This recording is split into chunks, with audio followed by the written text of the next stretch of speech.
No vídeo anterior, a gente viu como que a WWE fechou o contrato com a WCW e incorporou a história da compra da WCW pela WWE nas histórias, colocando Shane McMahon como se fosse o dono da WCW.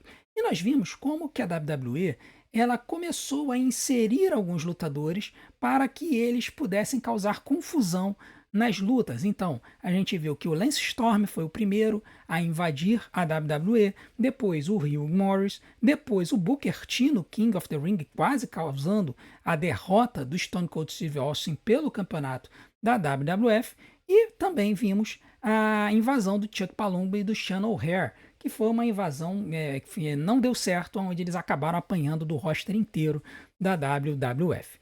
E a verdade é que a WWF estava com um grande problema nas mãos, que era um influxo muito grande de lutadores, e eles não sabiam onde colocar essa galera. E no vídeo de hoje a gente vai ver qual foi a solução que a WWE adotou para isso e como que isso iria moldar o futuro da companhia nos próximos anos. Então, se vocês quiserem saber como é que essa história se desenvolveu, assista esse vídeo que eu tenho certeza que vocês vão ter muita coisa legal para aprender sobre a história da invasão da WCW. Fala galera, tudo beleza? Meu nome é André, eu sou fã de luta livre há mais de 30 anos. E como eu tenho dito, essa história da invasão foi a primeira grande história que eu pude acompanhar quando eu comecei a baixar os vídeos na internet dos programas semanais da WWF. E teve um show em especial que trouxe uma surpresa muito grande para quem era fã da companhia, que foi o show do dia 2 de julho de 2001. E o que aconteceu nesse show especificamente? A WWF estava com um grande problema, que era a quantidade de contratos que ela havia adquirido quando ela comprou os direitos da WCW. Ela comprou junto com a marca, junto com os cinturões, junto com tudo que envolvia o nome da WCW, inclusive a biblioteca de episódios antigos. Eles também adquiriram vários contratos de lutadores do mid e do lower card. E isso acabou fazendo com que a WCW ela não tivesse um espaço para aparecer. Os lutadores da WCW não tinham um espaço para aparecer nos shows. E aí a WWF ela teve uma ideia. E se a gente fizesse uma história aonde a WCW lutaria com a WWF e tomaria conta de um dos shows, colocando a sua marca e os seus lutadores em um dos shows enquanto a WWF ficasse com um outro show? Pois é, vocês devem estar pensando, isso é muito parecido com o que viria a ser a Brand Split, que surgiu em 2002, não é verdade? Pois é exatamente isso. O protótipo da Brand Split surgiu em 2001, quando no dia 2 de julho a companhia decidiu fazer um show onde os últimos 20 minutos teriam a bandeira da WCW. E eles colocaram toda a imagética do estádio e tudo mais com a marca WCW. Eles trocaram as lonas do ringue, as cordas foram trocadas, o árbitro, que foi o Nick Patrick, utilizou uma camisa branca com um logo novo da WCW, o Tron veio com a marca WCW, e eles fizeram uma luta entre dois lutadores muito conhecidos para poder fazer um teste de como seria introduzir a marca WCW na companhia. E essa luta foi uma luta entre o Buff Bagwell e o Booker T. E aí foi muito interessante porque quando você observa essa luta, você pensa assim, bom, é uma luta que no papel pode ser interessante. Tanto o Booker T quanto o Buff Bagwell são dois lutadores muito populares da época da WCW. O grande problema é que o Buff ele já não estava muito bom no ringue há muito tempo. Ele já não estava lutando com frequência na WCW. E isso acabou fazendo com que a luta acabasse sendo um desastre. Por mais que a WWE tenha tentado empurrar a WCW como um produto interessante, o fato é que a luta não foi boa e o público acabou vaiando e vaiando muito os lutadores. Por quê? Porque durante muitos anos a WWE empurrou na mente dos fãs da WWF a ideia de que a WCW era uma companhia inferior com lutadores inferiores. E aí, quando veio essa luta e o Buff acabou se mostrando um desastre no ringue, o público acabou acreditou em tudo aquilo que a companhia havia falado nos últimos anos. No final das contas, a luta nem final teve, pois o Stone Cold interferiu na luta para vingar o ataque do Booker T no King of the Ring. Depois o Steve Austin, o Buff Bagwell e o Kurt Angle, que veio também, começaram a atacar o Booker. E isso acabou causando um final que nem teve final na luta, foi um desastre total e completo. Assim, o Buffy, ele, em entrevistas posteriores, ele diz que a história e o segmento poderia ter dado certo. Mas ele acha que a WWE papou mosca. E ele até acha que isso pode ter sido intencional. Porque o show do Monday Night Raw da semana seguinte ia ser num território favorável à WCW, que era Atlanta, na Geórgia, a cidade base da WCW. Enquanto que esse show de 2 de julho aconteceu na cidade de Tacoma, em Washington, que era um território plenamente WWF. A WCW nunca havia entrado nesse território. Então, o que aconteceu é que o segmento não deu certo, a audiência foi para o espaço e a WWF percebeu que essa história poderia não dar certo. Eles até apostaram depois nessa história. No show seguinte, eles fizeram uma luta entre o Booker T e o Diamond Dallas Page pelo campeonato da WCW. O DDP, ele entrou na WWF de uma forma muito bizarra, porque ele apareceu como sendo um stalker que estava perseguindo a esposa do Undertaker.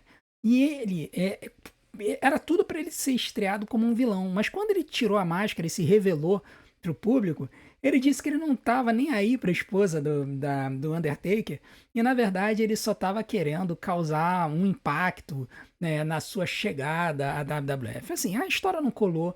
Depois, no King of the Ring, eles tiveram uma luta em que a Sarah acabou dando um powerbomb no Diamond Dallas Page, queimando completamente o hit que ele tinha.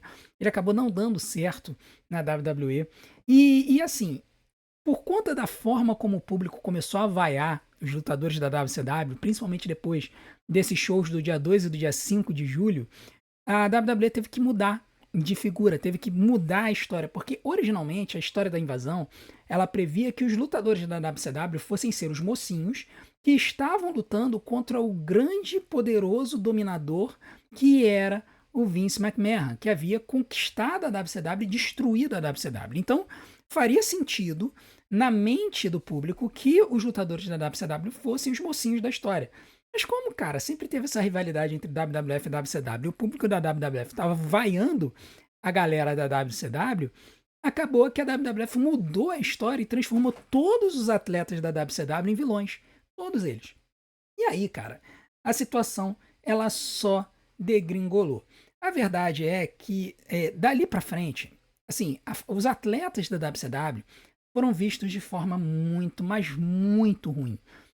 E o público percebeu que eles não tinham estrelas para poder gerar realmente um impacto de invasão na WWF. Enquanto a WWF estava com seus principais lutadores, o Stone Cold, ela estava com o Chris Jericho, com o Kane, com o Undertaker, com tantos outros lutadores que eram do main event ou do upper mid card da WWF, a WCW, para enfrentar essa galera toda, só tinha o Booker T e um Diamond Dallas Page totalmente desmoralizado.